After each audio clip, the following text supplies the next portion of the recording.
Welcome, everyone, to another broadcast of The Soul of the Everyman on the ArtistFirst radio network. All past broadcasts are podcasts. Find them at ArtistFirst.com. We welcome your questions and comments. Please use DJ at ArtistFirst.com. And now your hosts, it's Michael and Margaret Lyons. And thank you very much, Z-Man, and I am Michael Lyons. Mm-hmm. And I'm Margaret. And tonight, it's poetry night. Scott hates poetry night. But we like it. We like it. And we do a decent job. We select, I think, very, very good poems. At least we like them. Mm-hmm. And we try to, kind of go through them and get something out of them. And tonight we're going to we're going to select and discuss one of our favorite poets and a poem from one of our favorite poets, Khalil Gibran, who is, I believe, Lebanese by birth. Yeah.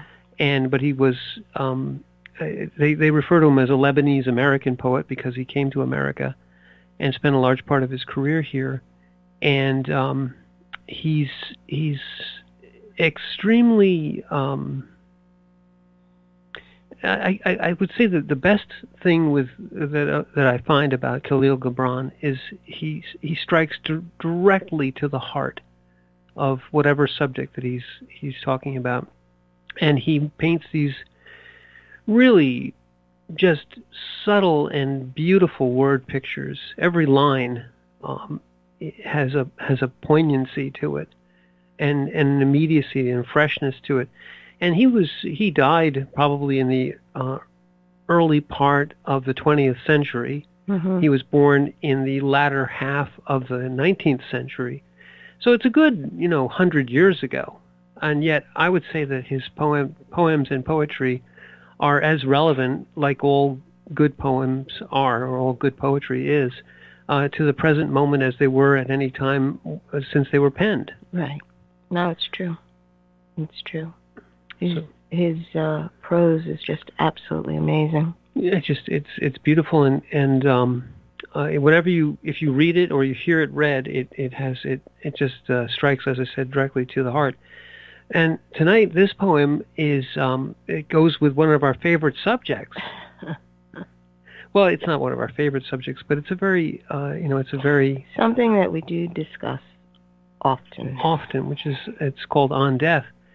And Gibran, he wrote a lot of poems about love and about life and about time and about the things that are important to people on a day-to-day basis and on a life vista kind of basis. And, without really further ado, we're going to read his poem. But, look at this from the point of view, when he's talking about death, what he's talking about really is life.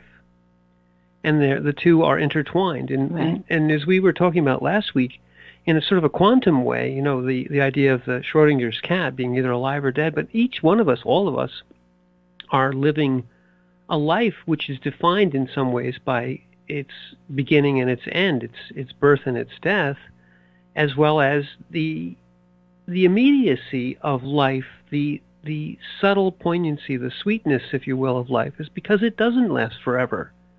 And it has an end, and it's an unknown end.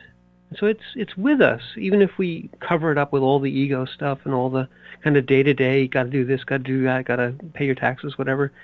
The true being understands that life is short, life is now, and death is a moment of now that comes to everyone.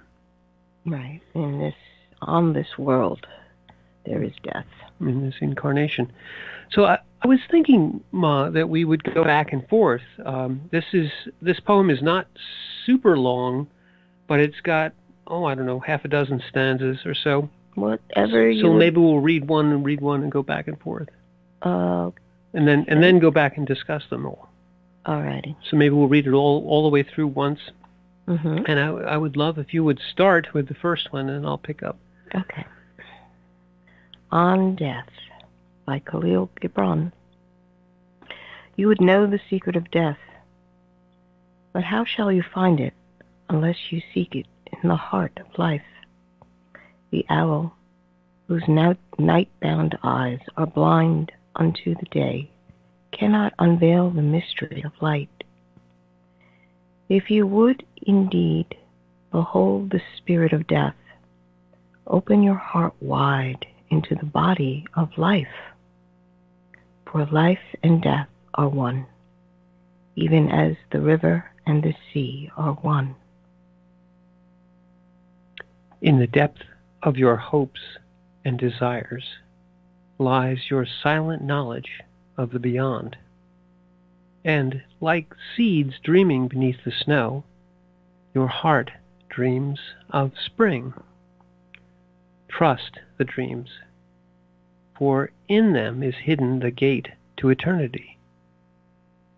Your fear of death is but the trembling of the shepherd when he stands before the king, whose hand is to be laid upon him in honor.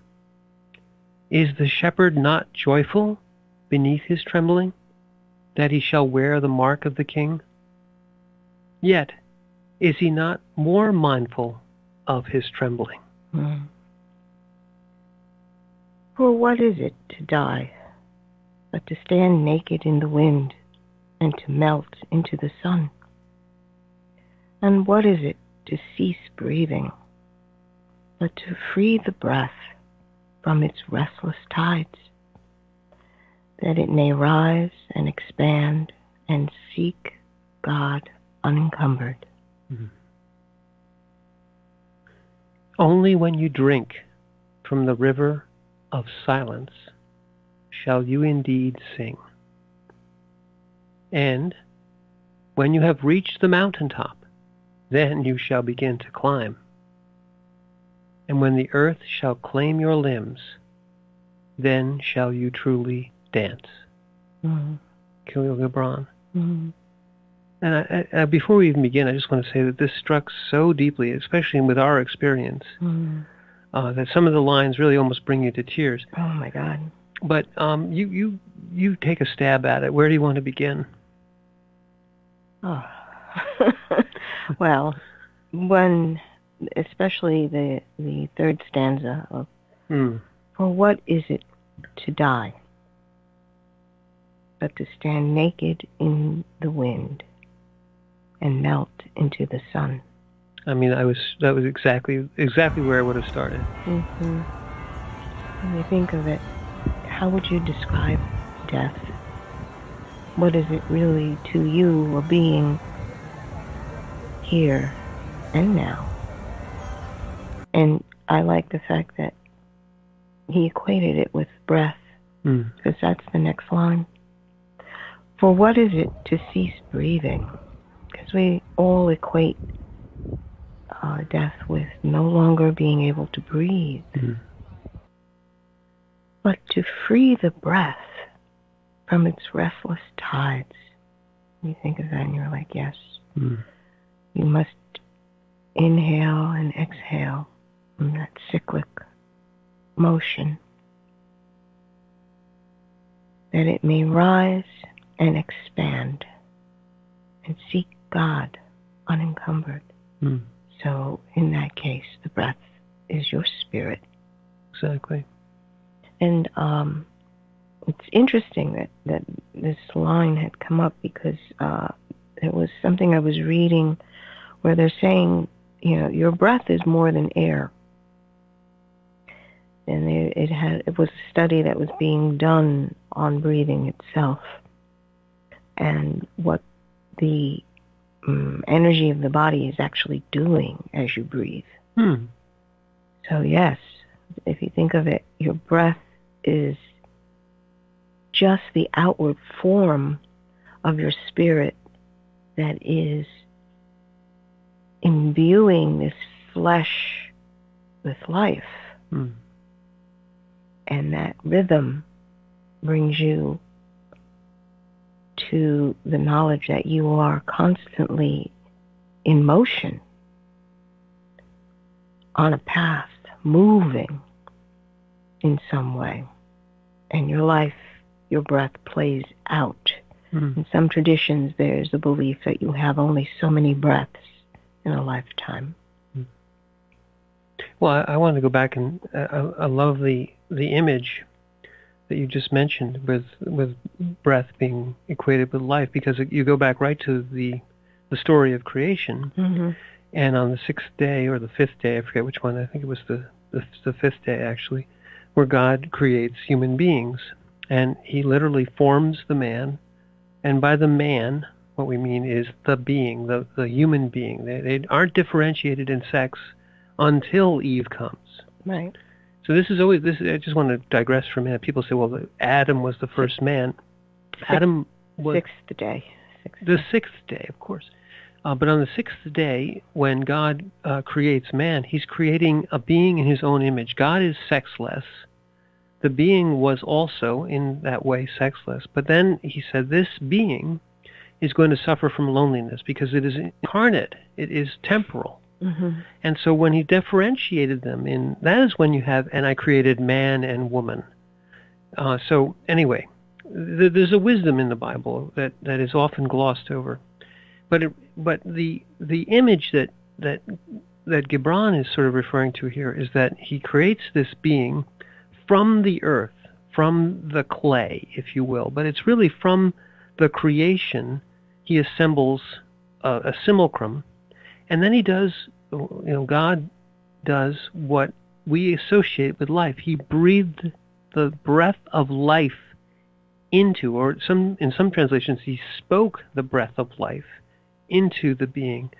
And that is so evocative here because, again, the breath as the spirit, the inspiration, truly the inspiratus, enters into the creation, which is very much like the word, which in essence coalesces creation out of the formless void, which is the unrealized potential of the entire universe. You could call it the singularity, but let's just say the formless void is shaped by the breath, by the inspiration of the observer of spirit, such in a way that the man is, or the being is also imbued with spirit through it spake the spirit into the being, and then it resides there. And then Gibran's lovely, wonderful, I mean, this is an image that just strikes to the very depths of the soul, that the breath in its restless tides forms the cycle of life. When you see a child born, the very first thing they do is take that first deep, soundless breath. They screw up their eyes and their face turns red or purple or whatever, and then they scream. But the first thing is a soundless inhalation. And then, the breath of life, it's so, obviously we know that the mechanicals, everything is happening there and many, many things. But the point is that the symbolism of that very first breath is repeated. If you've ever had the honor to be present at someone's death, at their last breath, and it is an honor, and if when it comes to you, I would hope that there are those there who wish to witness you take your last breath. But if you have that honor, you realize that it leaves, that an essence, that an imperceptible essence leaves the body. And it's symbolized by that last breath, because that last breath is an exhalation that does not return. Okay. It goes out. And then Gibran's, it stops, but it just goes. And it says, what is it to cease breathing but to free the breath? It is a freedom, especially if whoever you're witnessing has been suffering. You free that breath that it may rise and expand, join back with Source, and seek God unencumbered. I mean, that to choose it is an awesome thing to be a poet, because to choose those 7 or 8 words or those 2 phrases and describe that moment, which you have to be present for to witness, and be incredibly present for to actually witness, and put it in a sentence and bring it right there, so that you know it's true, that the truth of that moment is eternal, is an incredible talent. and it just puts you right there. If you've been in the presence of someone who is leaving at the moment of their death, it is exactly that. The breath leaves them. Yes. There's a almost instinctive understanding by the physical body, knowing that there is no more breath, and therefore there is no more life. What you have is just the form lying there. And that's when that connection, you have to take another step in the unseen realm and allow for that movement of the soul to leave, almost giving permission for the soul to go on to its next phase of its journey. And that permission actually is very important, because the soul, fresh from leaving the body, is there and sees everything. And if you are in distress, it will try to stay. It will try to stay. In fact, I don't know if I should tell that story. Yes, of course. If it's in your heart, bring it up. Well, one of the children that had left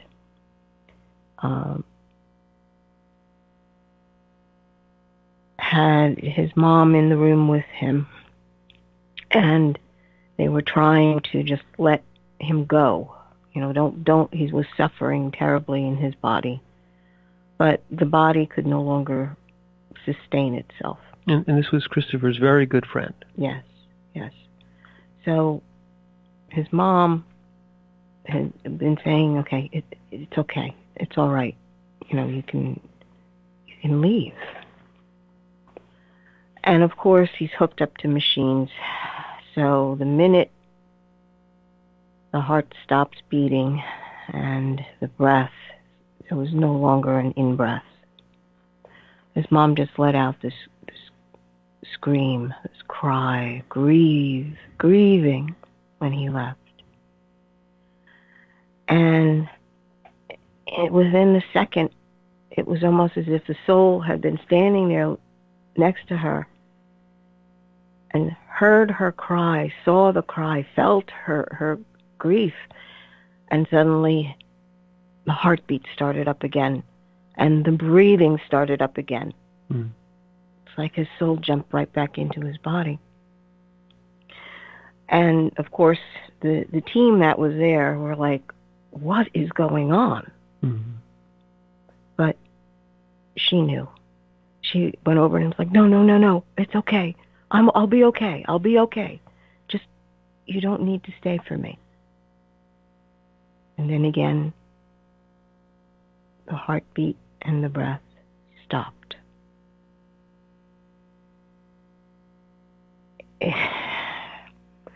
The soul, your will has tremendous power. But to gracefully allow the death to happen so that the soul may meet his God peacefully. That kind of gift is a beautiful thing. It's difficult But it is a beautiful thing. And the gift that you give in that moment, you'll receive one day, because I'm reminded of the Buddha. Life is suffering, and suffering comes to everyone. And if you haven't broken from the veil of illusion, suffering can become your whole world. You can be encumbered by it. And in the encumbrance of suffering, the soul is trammeled in the body. And when those who are with you can help you leave, can give you that permission. Some of the suffering that was happening in that room was that the soul was suffering to see the other. This was a mother and a son, so there's a love between the two of them. They had gone through this particular disease for years. In this case, the person that we're talking about had been suffering with this affliction for most of his life. He was about 18 or 19 at the time, and it had ravaged his body. He had the physique of someone 5 or 6 or 7 years younger, because he never was able to put on any weight or anything. So the details don't matter. The point is that this was an incurable affliction, and this was an end to a long, drawn out suffering. But his soul was looking and saying, the pain that I'm inflicting upon the other is more than even this. I'll return. I'll stay to just prevent that pain. So that relationship, that awareness, exists in a non-corporeal form. Yes.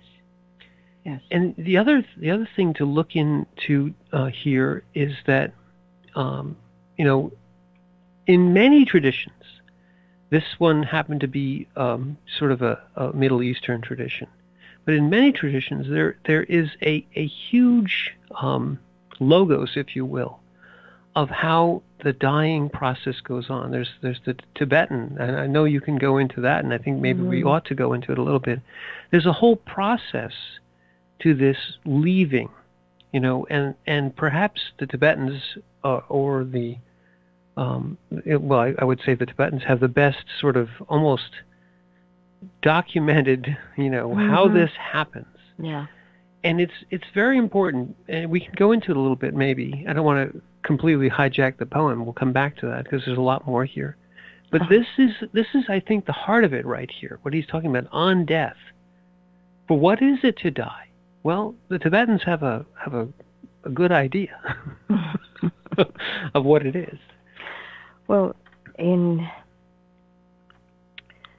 their, I say traditions, but they have thousands of years of experience with this particular process. And in terms of their monks are trained to help people's souls pass on, and they take reincarnation quite seriously. So when they're passing on, they're guiding the soul, or trying to guide the soul, so that their next incarnation will be in a human body or higher. The ultimate would be to be able to move and merge with God completely. And the release point is the important point in this particular process. And you have 7, they call it chakras. It's the wheels of energy or gates that are aligned along the body. And the idea is that the soul is going to leave through one of those doorways or gates. You want to be able to leave at 3, 4, 5, or higher. 3 is your midriff, your power chakra. If you leave on the 2nd or the 1st, especially the 1st, you're going to reincarnate like Into a lower form. Yeah, trees, insects, things like that. Worms. Yes. The second one is animals. The third is a human incarnation, but you are very much caught in the byplay of good and evil. Samsara.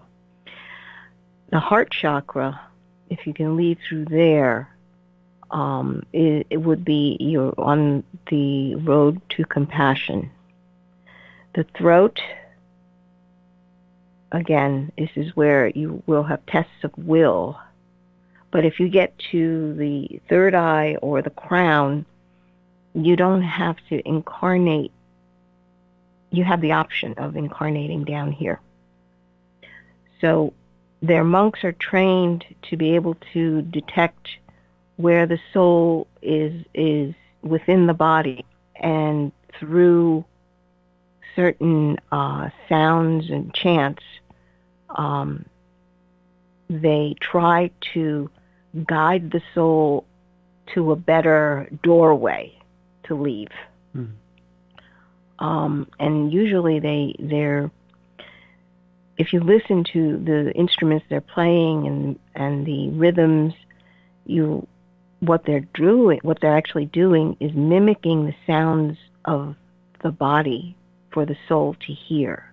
So the drum would be doing a heartbeat kind of rhythm, and then the wind instruments make the sound of the lungs inhaling and exhaling. It's fascinating. And then everything for them is also frequency. So you have the Tibetan bowls that give you all the different frequencies, trying to align it all so you are not scattered and all of you leaves through one doorway. So when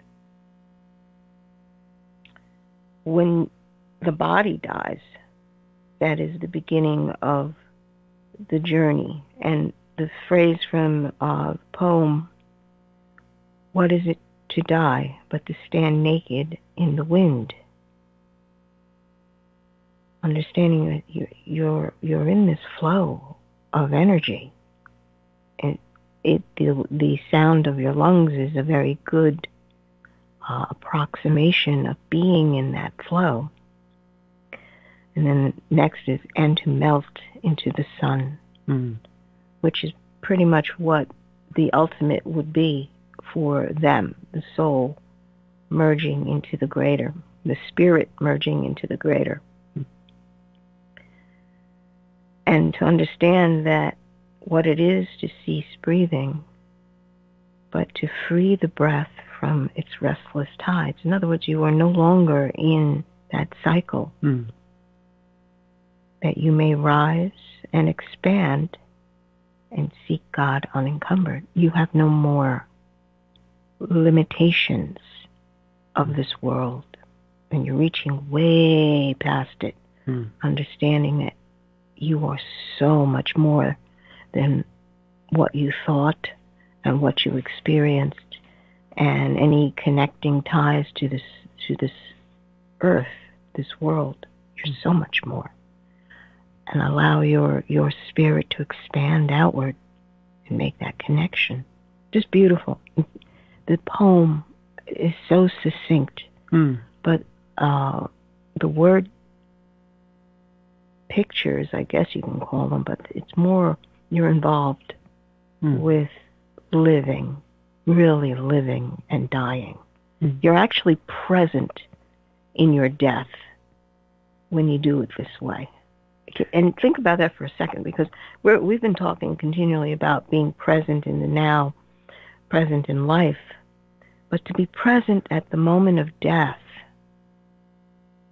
there's a concept. Yeah, I think you mentioned, go back to the Tibetans, their practice is, if you receive training, especially the monks, but if you receive training, they train you in sort of knowing when you are dying what to do. Right. And so they sometimes describe the soul that hasn't had the training is being sort of confused, a little bit diffused, not knowing which way to go. Right. And in other traditions, there's very similar things. In even the Catholic tradition or in the Christian tradition, there's the something called the sacrament of extreme unction. It used to be called the last rites. But the last rites is a little bit confused. What it's really trying to do is to guide the soul and remove from it burdens of suffering, burdens of sin, if you want to call it that, and then give it the cleanest and clearest path into grace. This is what the last rites are supposed to do. Similarly, this is a human thing. In many traditions, you see the Egyptian tradition. They also had a concept of the afterlife, and they had a beautiful passage of the soul into the afterlife. This is depicted mostly in their sarcophagi and in the kings, but this was believed for everyone. This wasn't something that only the kings would be reincarnated. Everyone would. The kings just had it, they had these ornate palaces, but everyone was believed to go through this process where the soul was transported across a barrier, usually the river Nile or some other river, in their mythos, and then it was judged. It was given a journey. The soul leaves the body, goes on this journey. It's your heart or your essence is judged and weighed, and you have the ka and the ba and the feather. But the point is that this very human idea, and it even goes all the way back to prehistory, to Cro-Magnon, to hominids of many species at the time, where you can see that there's an afterlife idea and that there's a journey which you are given things to take with you into the afterlife, symbolic things. Well, the Tibetans refined this to a acute and very very precise mythos, and with a tremendous amount of study and a tremendous amount of introspection, both through what their practice of Tibetan discipline and the idea of refining and honing the mind, and then of course the idea of reincarnation, which the Egyptians also had this beautiful idea of reincarnation. Given what they have brought forward, you can see that there's a common human thread here. And that this traversal of the energy, the inspiration which comes from Source, incarnates for a time, and then leaves the incarnation. You discard the body. In the evidence of death, you see that the body was no more than form, and that's Tole. It's all just form. What is eternal is what comes in, resides, lives, is a being in the world, and then leaves and brings back with it its experiences only. Nothing of the physical transfers across that journey. And it's interesting because when you think of it, I mean, there's transitions that are happening. One of the things that the Tibetan Buddhists believe is something called the rainbow body. Mm-hmm. Oh, yeah. And what that is if you have learned all your lessons down here and you've elected to come back, because you can elect to come back because you are participating in raising the consciousness of the masses. All right. And one of those great teachers, the body has died, but there is a discipline where it begins to be transformed in the light. And they've documented this, where the master's body is usually in a Buddha position. Lotus or something? Lotus, yeah. And they let it sit And slowly, slowly, the body begins to shrink until the only thing that's left is usually teeth or bone, the heart or nail, maybe bits of hair. But the rest of the body is being transformed into light. And it's fascinating because usually during that time period, there is light shooting out from around this body. If it's in a little, sometimes they put them in a stupas. Yeah, they do put them in the stupa. It's like a little house that they put the body in, and there's light coming out from the little house that this body is in. Rainbows just shooting, and the whole idea is that the spirit of the master has attained enlightenment completely, and whatever is left is put into this stupa, because the frequency by which the master had attained is still emanating from his remains. So it's almost like a I don't know how to describe it,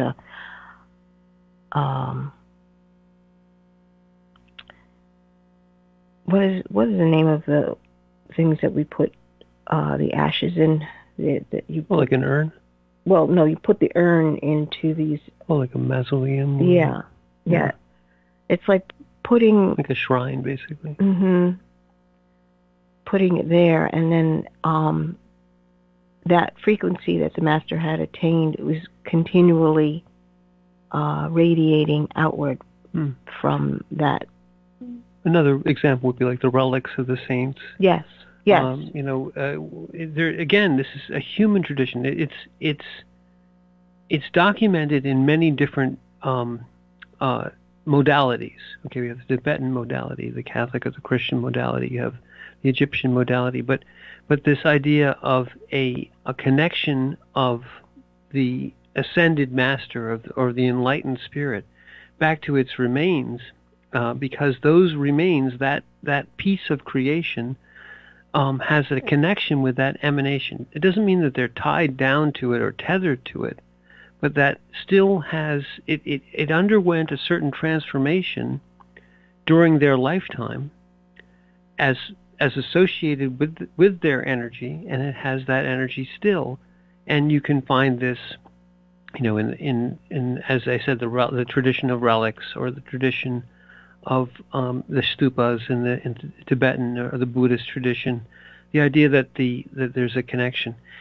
And even in Khalil's poem here, when he says, "What is it to die but to stand naked in the wind and melt into the sun?" there is an ascendancy, but there's still a connection. His next stanza, "Only when you drink from the river of silence shall you indeed sing." This implies that this still has a sort of a physicality to it. The river of silence is death, but the singing is that there's still a relationship. When you witness someone with whom you have a connection move on, you know that they're still there. They are still there. They're in a different form, or rather they're in their non-corporeal form, the form that was always there. The person hasn't, the person, the being, is the I am.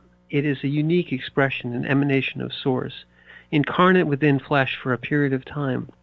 But to say that being has become void in death we immediately say, no, of course not. This person still exists in some real way. Even if it's just the relationship that they had with you, who are still incarnate. Right. And that river of silence, when you cross over it, frees you.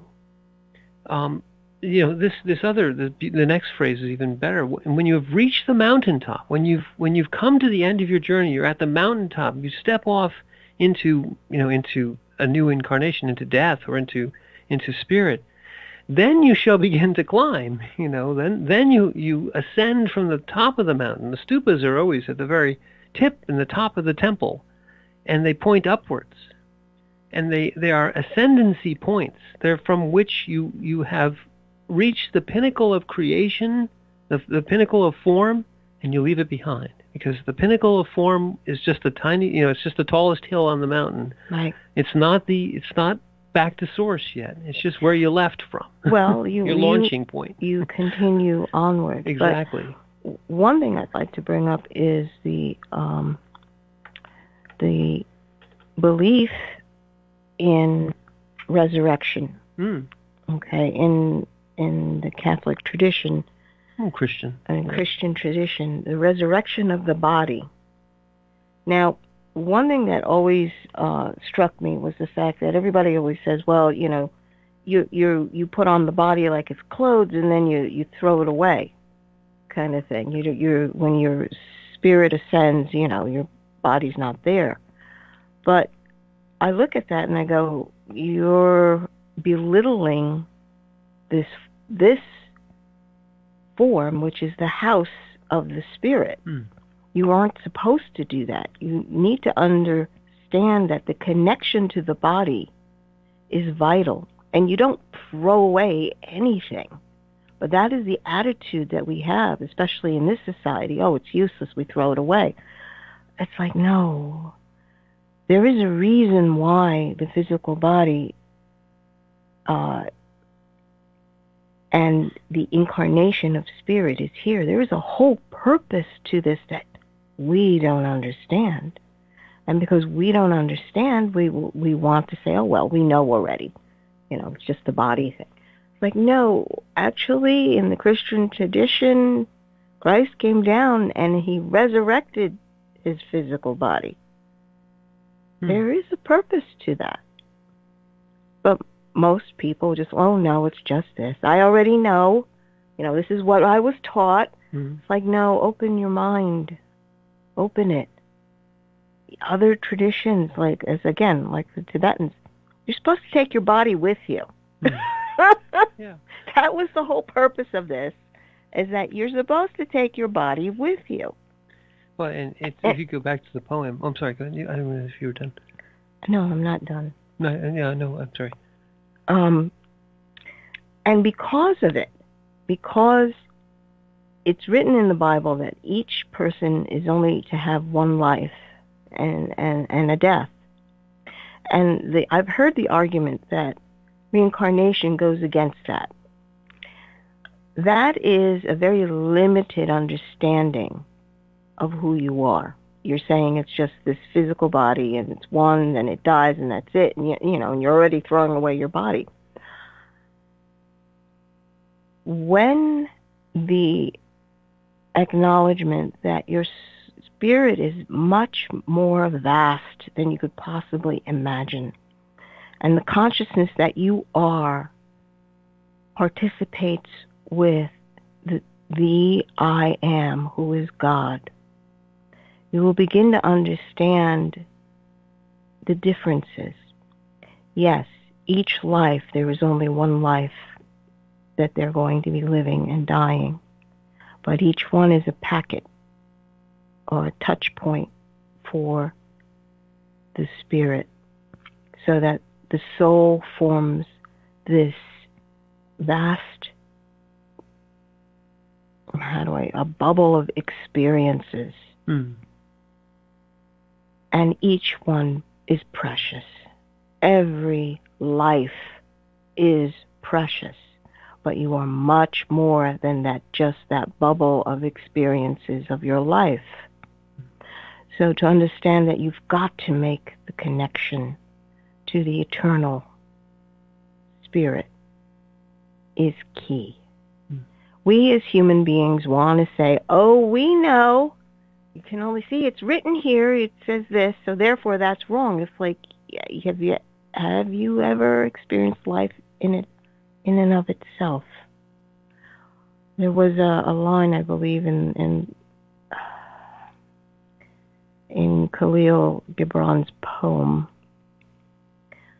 Let me see if I think the front is where I think you're looking for there, because the beginning where he says, "But how shall you find it?" He talks about the secret of death, which is right. Death and life are intertwined. How shall you find it unless you seek it in the heart of life? Yes. And the next two sentences are exactly what you were kind of summarizing in what you just said. He rephrases it this way: the owl, whose night-bound eyes are blind unto the day. So the owl is symbolizes a person who is bound in form, who can only see the physical, or wants to say that the physical is all. And if you don't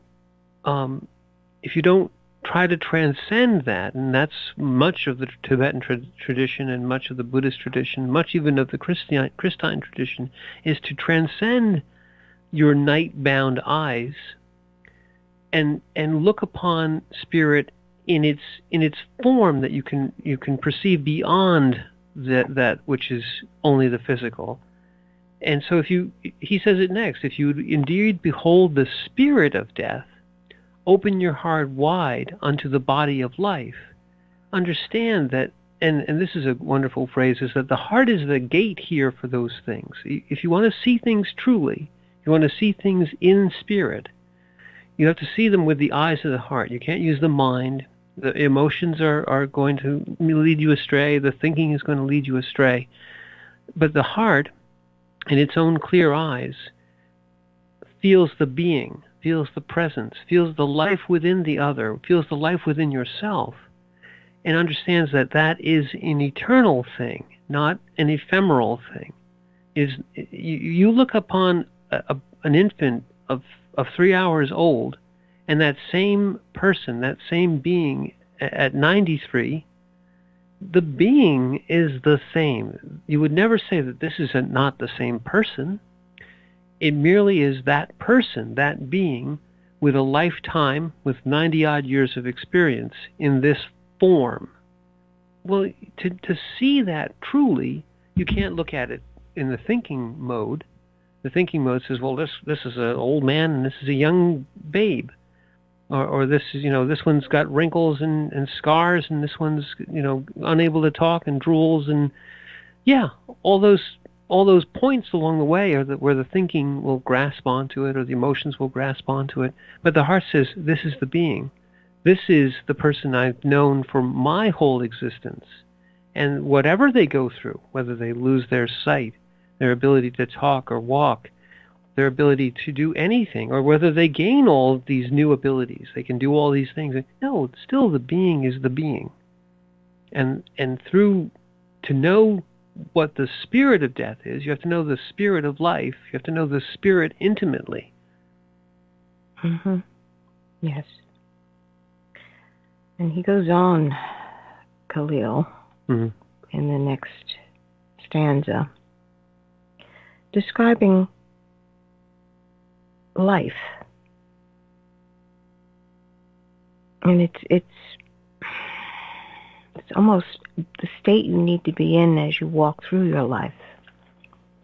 In the depths of your hopes and desires lies your silent knowledge of the beyond. And like seeds dreaming beneath the snow, your heart dreams of spring. That yearning, that potential within you. We all have that. We all know that. And that gives almost the foundation of what is beyond you. Trust the dreams, for in them is hidden the gate to eternity. Your fear of death is but the trembling of the shepherd when he stands before the king, whose hand is to be laid upon him in honor. Is the shepherd not joyful beneath his trembling, that he shall wear the mark of the king, he He's supposed to be receiving honor. Mm. Yet, is he not more mindful of his trembling? Isn't that what we all do? Right. Fear blinds us. Mm-hmm. We're concentrating on our nervousness or our angst or our fear. On the unknown. Or worry. Yes. Instead of realizing that there's going to be an incredible moment happening for you. Instead of looking up and looking forward, you're distracted by your own thoughts. Oh, what if? You know, what is it? And then that's when he goes into, what is it to die? But even in this line, though, is the shepherd not joyful beneath his trembling? What he's saying is, and it echoes really the first line, in the depths of your hopes and desires, which is also your fears, lies the silent knowledge. In the depths of your being, which is below your hopes and desires and fears and thoughts and emotions, which is all ego. You know, again, Tolle's wisdom here applies directly. I mean, for every poet and every master or teacher, they're giving you different words and different images of the exact same thing, because at the heart of it, it is the same thing. All the stuff which covers up, which brings fear and trembling and distraction, your hopes, your desires, your fears, the unknown, all that is just outer. It's another form of form, if you will. Below it, right? Below it lies, and the being underlies it all. Consciousness underlies it all, and the silent knowledge, which is unshakable knowledge of the beyond. You know, we all know, incontrovertibly, that we do not come from form, because form exists as dull matter after the spirit leaves, and form existed as dull matter prior to the spirit coming into it. Your fear of death, or your hopes, or your desires, or your dreams, is the distraction.